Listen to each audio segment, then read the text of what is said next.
What's going on, everyone? Welcome back to the channel. I got a short little video here for you today.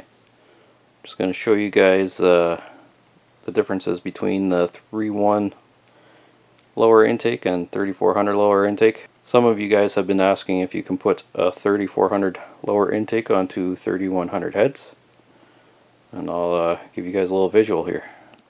So with the 3.128 lower intake being the biggest restriction on these engines next to the exhaust manifolds and cylinder heads, you may think, why don't we just swap on a 3400 lower intake and upper intake? First glance, the port spacing looks to be about the same. Bolt hole location looks to be about the same.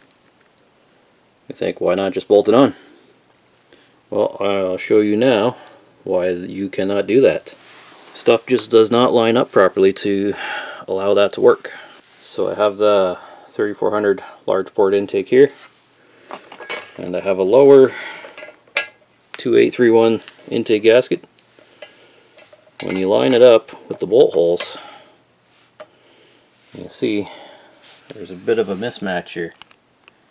It does not want to line up properly.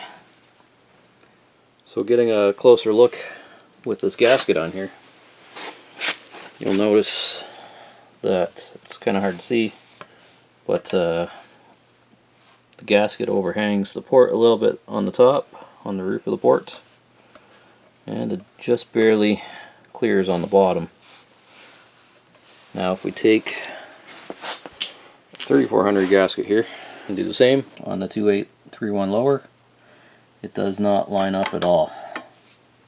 It's given a different story even compared to with how close it looks on the 3400 intake.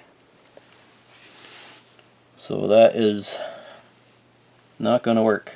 I've heard of guys doing a bunch of welding and trying to use the 3400 intake on the 2.8 heads, or even the opposite way around, and using the 3400 heads with the 2.8 3.1 lower intake, but I have not seen any visual proof of that happening or even working. So hopefully this clears a bunch of things up for you. The only thing that will work is if you do a 3400 hybrid swap, which involves using the cylinder heads, lower intake and upper intake, but we'll get into that in another video. Until then, thanks for watching.